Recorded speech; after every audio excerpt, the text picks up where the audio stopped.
Sí. Teniendo eso presente, un poco porque han pasado 100 años, recordar que nació, un 16 de marzo de 1925 en Flores, en la localidad de Chamangá, en una familia de propietarios rurales pequeños, muy pequeños, que cursó la escuela allí mismo y el liceo en Trinidad, y es ahí en Trinidad cuando empieza el liceo que se une a las actividades como estudiante. De alguna manera descubre el hecho político de trabajar en conjunto para conseguir cosas, ¿no, verdad? Claro. Después recordar que se fue a Montevideo a la Facultad de Derecho. Perdón. Ahí, en la época del secundario, es cuando conoce a Carlos María Gutiérrez también. Sí, eran alumnos los dos, y además tienen un profesor específicamente que los ayuda en el desarrollo de entender el mundo y sus razones, ¿no, verdad? Lo cierto es que él se inicia en esa actividad que no tiene que ver con la actividad, digamos, rural ni nada de eso, ¿no? A mí me parecía importante recordarlo porque él lo que hace es un proceso desde ese primer inicio hasta ser un verdadero luchador por las causas sociales de los más olvidados, ¿no? Sí. Había que ver que en ese momento estamos hablando en el inicio también de la Guerra Civil Española, la etapa previa a lo que fue la Segunda Guerra Mundial, ¿no? Con un mundo muy... Bueno, ya un poco más, porque la Guerra Civil Española en el 36. Sí. O sea, él tendría 11 años allí. Seguro. Él debe haber vivido esos 3 años, del 36 al 39, muy adolescente. Claro. No sé, es decir, la Guerra Civil Española, tenemos que tenerlo claro, desde esa época hasta mismo la época mía, que soy mucho más joven, siempre incidió como un fenómeno revolucionario a tener en cuenta por todos los que queríamos de alguna manera cambiar el mundo, ¿no? Correcto. Y yo se los he contado a veces a algunos españoles y ellos mismos no tienen idea de la importancia que tuvo esa experiencia, las comunas anarquistas, todo ese tipo de cosas, en lo que era la lucha en Latinoamérica. Y el bebé vivió todo eso, evidentemente. Lo vivió desde su condición de estudiante. Y como tal, se fue a Montevideo luego para seguir la carrera de Derecho. Y es allí que se vincula con el Partido Socialista. Esto también es importante porque él no hace, por ejemplo, una pasada por los partidos tradicionales ni nada de esas cosas. Él va directo a una fuerza política existente que planteaba la búsqueda de una sociedad más justa. Trabaja en la Juventud Socialista y eso coincide, ese periodo coincide con todo el estudio que hace del Uruguay en particular, pero en general de América Latina también, Vivian Trías, que era un teórico del Partido Socialista y que específicamente estudia sobre la tenencia de la tierra. Ese contexto me parece importante recalcarlo porque es ahí cuando Vivian Trías haciendo un estudio pormenorizado de la situación de tenencia, llega a las famosas 500 familias que son dueñas de la mayoría de las tierras productivas del Uruguay. Sí.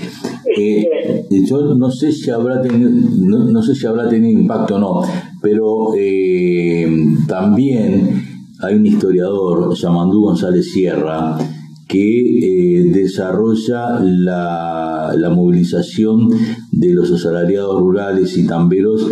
Claro, pero lo de González Sierra es distinto. Lo que estudia es al trabajador rural. Sí. Lo que estudia Trías es la tenencia de la tierra, o sea, quiénes son los dueños de la tierra donde trabajan esos trabajadores rurales. O sea, quiénes son los grandes arroceros, los dueños de los cañaverales, los dueños de las estancias. Son dos enfoques del mismo problema. Sí, es muy interesante el detalle en el cual estás haciendo énfasis, pero a lo que voy, sin desviarme del hilo de lo que estás desarrollando, es que Yamandú González Sierra habla fundamentalmente del conflicto que se da a principios de los 40 y hasta el 45 en la zona fundamentalmente de la cuenca lechera, Flores, Florida, el norte de Canelones, y pienso, te pregunto, si ese hecho social en esos años seguramente debe haber tenido alguna influencia con la vida de...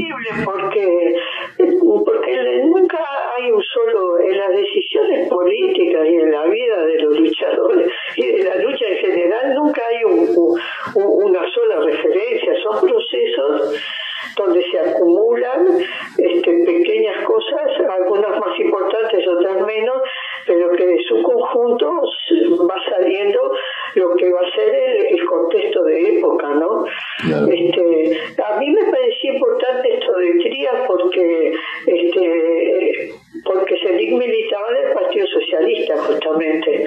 Me parece muy interesante, muy importante lo que estás diciendo, María Elia. Sí. Entonces, bueno, creo que esa es una punta para tener en cuenta. Es como para dar un contexto general. Yo no lo conocía Sendik en esa época, soy bastante menos. Me llevaba 20 años, yo tengo 80, lo va a cumplir 100. Sí. Pero de todos modos, en aquel momento el mundo no cambiaba tan rápidamente, ¿no?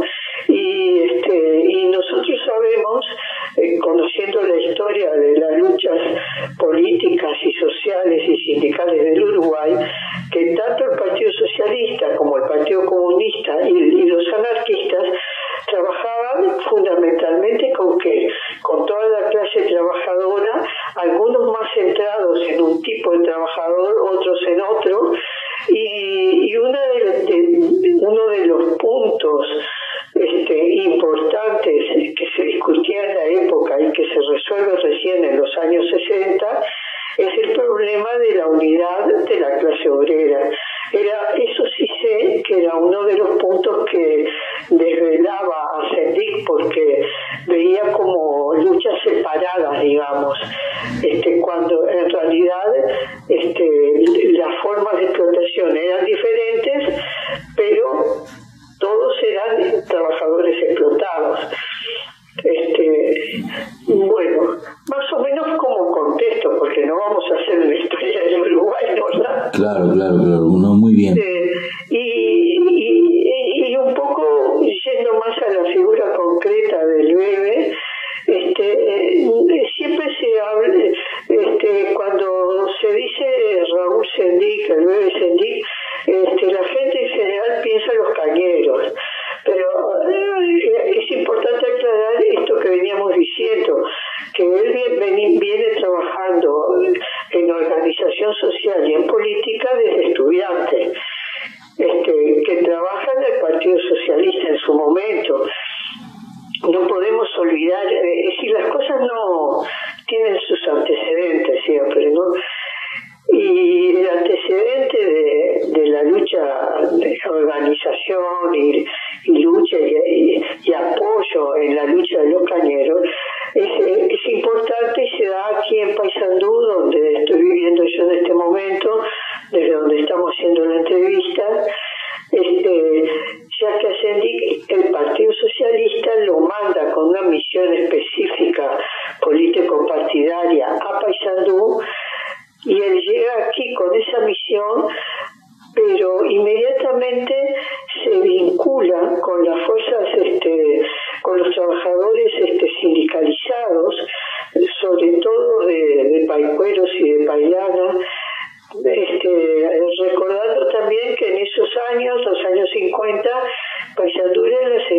ciudad industrial del país.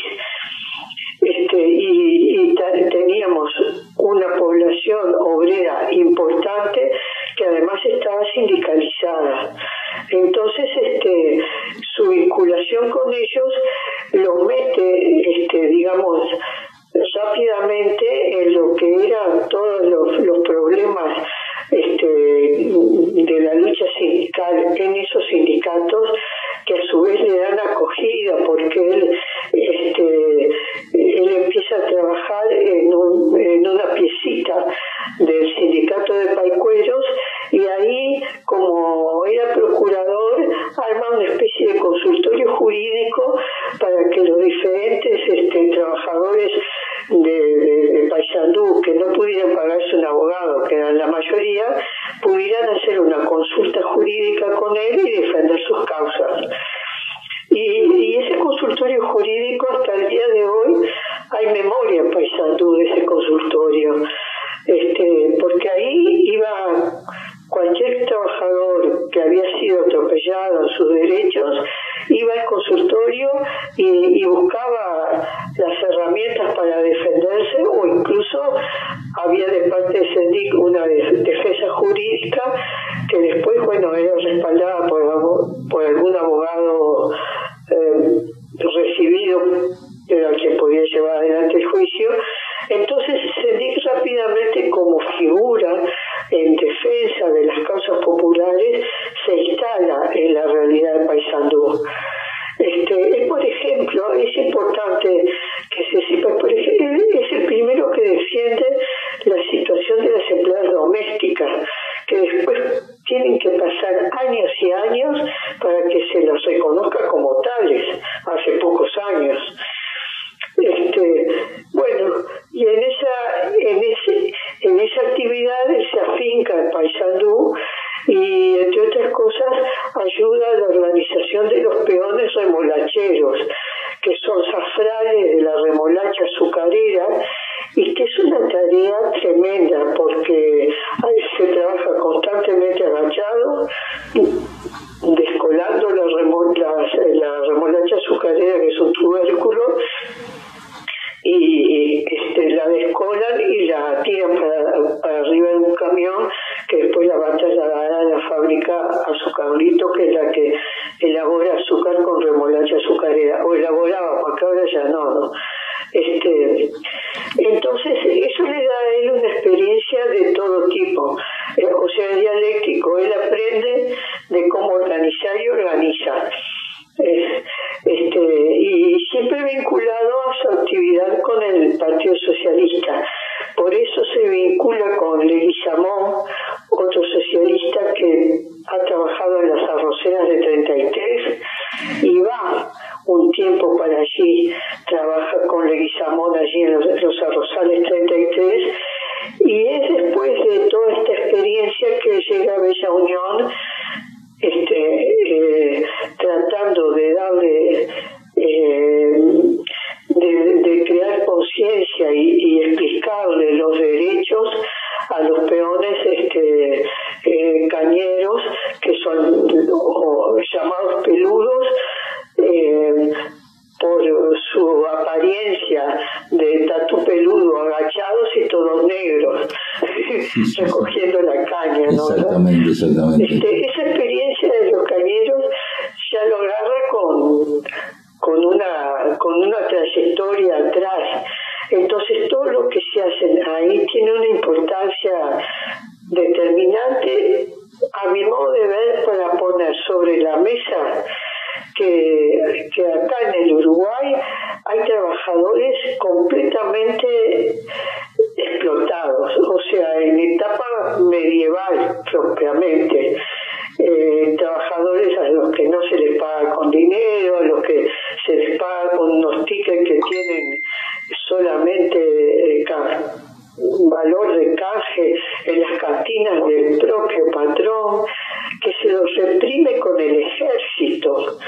Todo eso en Montevideo, si se conoce, se ignora, pero quizá pienso yo que no se conoce todavía. las primeras ocupaciones de los cañeros también son poco conocidas. Es la primera marcha cañera la que pone, digamos, tiene una gran potencia propagandística, digamos, porque si bien los cañeros no consiguen cambiar sus condiciones laborales, el tema de los cañeros, de ahí en más, queda en el tapete hasta el día de hoy. Entonces, eso es re importante. Y sí, se quedará hasta el día de hoy que esa frase por la tierra y con Sendik sigue siendo válida. Exactamente. Claro, justamente porque esa frase que no surge en la primera marcha, sino cuando ya Sendik está clandestino, sintetiza la lucha de los cañeros por sus derechos y además reivindica la figura de quien los ayudó a conocer sus derechos. Vos no podés pelear por tus derechos si no conocés que tenés derechos. O sea, lo primero es saber que tú no sos un trabajador sin derechos y fue tu mala suerte que te llevó a eso. No, en el momento que sos un trabajador tenés derechos. Bueno, eso que parece tan simple, no era tan simple. Por eso, poner sobre la mesa la situación de los trabajadores rurales olvidados, para mí es el punto culminante de lo que es el aporte de Sendik a la lucha de los pueblos, ¿viste? Porque de ahí en más, con más fuerza o con menos fuerza, siempre ha estado sobre la mesa.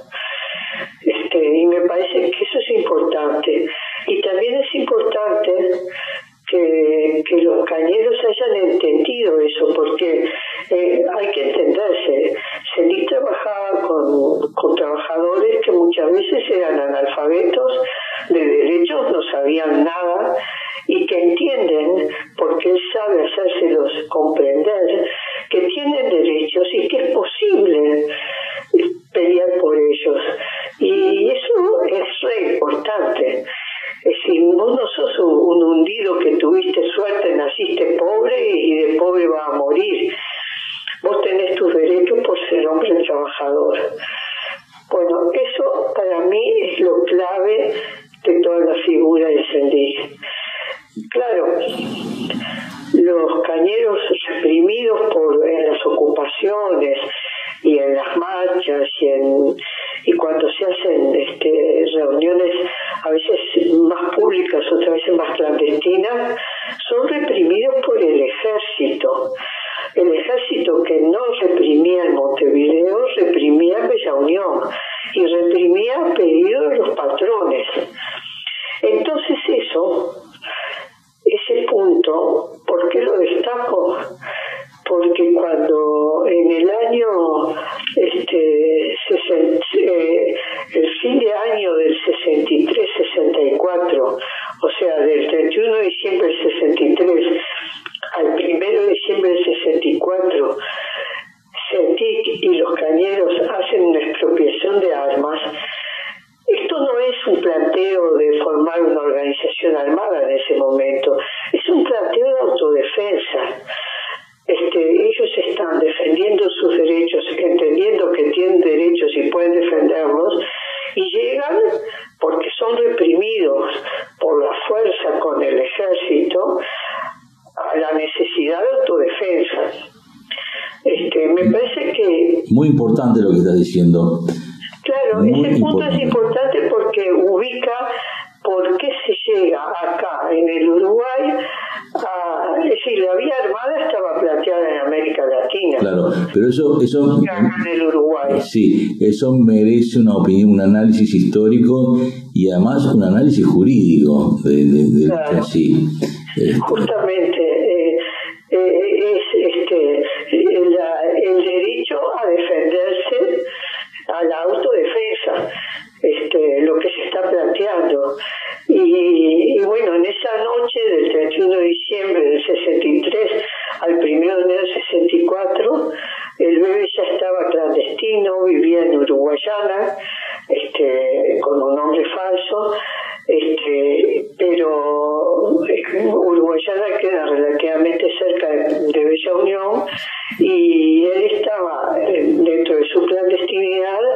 No era una clandestinidad cerrada de aparato, era una clandestinidad vinculada a lo que seguía siendo la organización diaria de los cañeros en Bella Unión. Y ahí es que planifican eso de llevarse las armas que había en la aduana de Bella Unión, que era relativamente sencillo, porque la aduana de Bella Unión estaba pegado a la última estación de tren, que era en la estación Cuareim. El ferrocarril central, que existía en aquel entonces, llegaba hasta ahí, en la frontera. Entonces el edificio de la aduana estaba pegado a la estación, y tenía un pequeño destacamento policial con un comisario y 3 o 4 policías, que como era 31 de diciembre, al 1 de enero estaban festejando el pasaje de año con caña. Seguro, típico. Y bueno, fue relativamente sencillo entrar al festejo y terminar el festejo terminando llevándose una serie de fusiles que posteriormente fueron, tienen toda una trayectoria de vida, pero aún existen.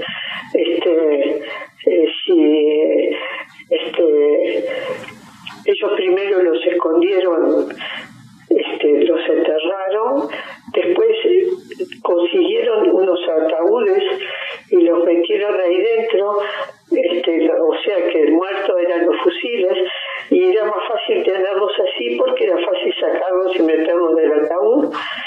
Y posteriormente los trajeron para Paysandú, y bueno, siguieron su historia los fusiles, ¿no, verdad? Sí. Pero lo que a mí me interesa es ver cómo se da que cuando vos tenés a un grupo de gente organizada peleando por sus derechos y le metés arriba el ejército, vos estás planteando la vía de autodefensa. No es que a ellos se les ocurra la vía porque sí. Me parece que eso es importante, y explica además cómo Sendín posteriormente se vincula a través del Partido Socialista con lo que va a ser el coordinador, o sea, una especie de organismo coordinador de gente de izquierda de diferentes partidos que buscan una vía más rápida que la vía parlamentaria para poder cambiar las condiciones del país. Más allá de que haya acuerdo o no con esa vía, esas fueron las razones, digamos. Sí. Y en ese momento es que Sendín integra primero el grupo del coordinador, y posteriormente, cuando ese grupo evoluciona y forma primero los Tupamaros y posteriormente el MDN, Sendín integra la dirección de ese nuevo movimiento armado. Todo eso a mí me parece que tiene una continuidad.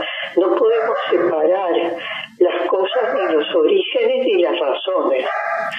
Sí, totalmente de acuerdo.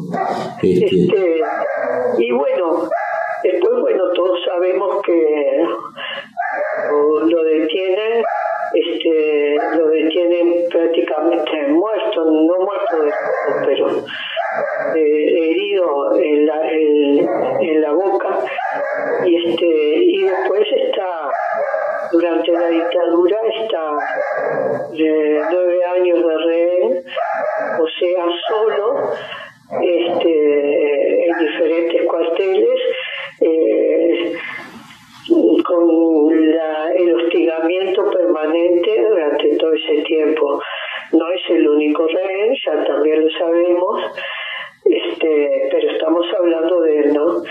Y cuando sale de la cárcel, él tiene varias ideas en su cabeza. Esos años de soledad no le impidieron seguir pensando. Una de las cosas que tiene en la cabeza es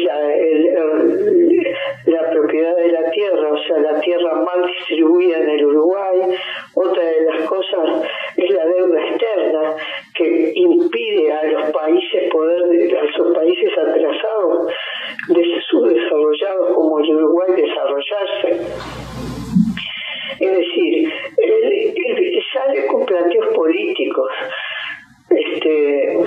y con mala suerte, porque al principio con el balazo que le dan en la cara, él casi que no puede hablar porque la lengua se le ha soldado a la mejilla y eso le impide la articulación de las palabras. Ahí él se va un tiempo, unos meses a Cuba, donde le hacen una serie de cirugías estéticas y le hacen todos unos cursos de foniatría para poder mejorar la dicción, que de todos modos nunca le quedó bien del todo, ¿no? Pero que le permiten, por ejemplo, en el acto del Francini del año 1986, por única vez hablar en público en un micrófono. Ahora, su actividad posterior a la cárcel... Perdón. Compartidaria.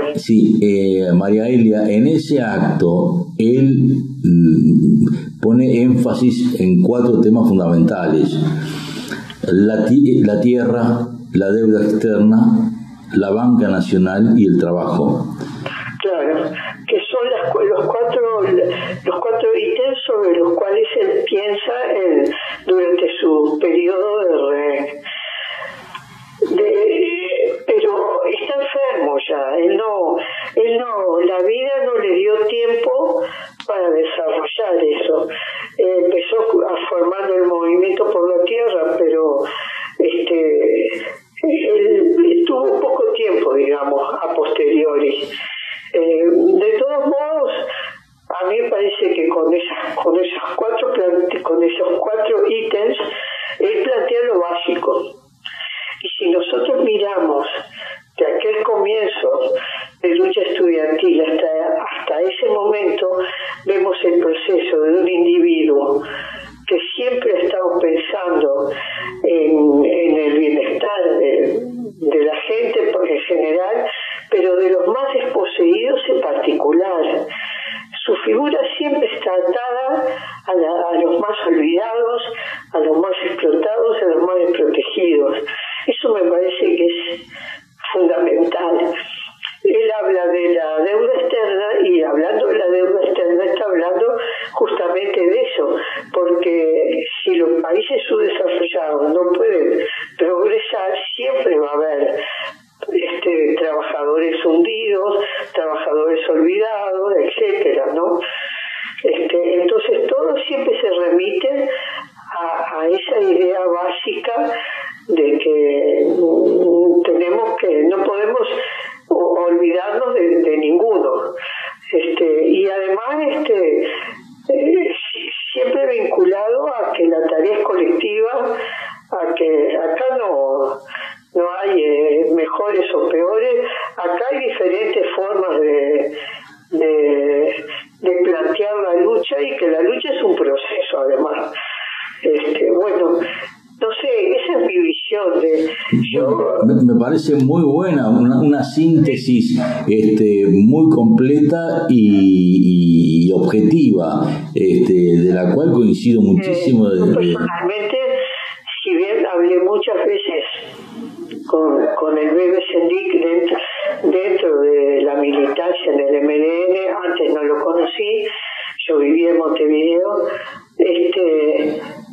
a pesar de eso nunca me tocó dentro del MLN militar codo con él, o sea que tampoco soy una de las que compartió con él el día a día. Hay otros compañeros que sí tuvieron esa posibilidad. Yo lo aclaro porque me parece que cada cual cumplió su papel y no nos podemos poner como que fuimos lugartenientes de él si no lo fuimos, ¿no? sí. Totalmente de acuerdo. María Elia Topolansky, excelente síntesis con datos que son absolutamente reales. Me parece un aporte muy importante en este intento de recordarlo, pero recordarlo desde la objetividad de hechos reales y de experiencia real. Así que muy agradecido por tu aporte. Bueno, antes de terminar quiero pasar un avisito. Bien. Ya que estamos al aire, y recordar que hoy de tarde, domingo 16, es el homenaje a Noel Sendik en la placita donde se instalaban los cañeros al final de las marchas, enfrente al Parlamento. Se instalaban ahí porque era el Parlamento es el Parlamento el que decide los derechos y las posibilidades de los trabajadores, ¿no? Entonces, en esa placita se ha pintado un mural recordatorio y se va a pasar un documental con diferentes testimonios. Yo no vi el documental, y bueno, es la forma de homenaje y de recuerdo a los 100 años de su nacimiento. Y también recordar que en abril va a ser fecha de su muerte. O sea que nosotros tenemos 2 meses en los cuales podemos ir pensando en todo lo que fue este individuo, este compañero, como en lo que él quiso y de alguna manera hizo durante los años de su vida, ¿no? María Elia, muchísimas gracias por este aporte que nos estás haciendo, que es desde la militancia, desde la objetividad y desde el corazón también. Un fuerte abrazo. El corazón también.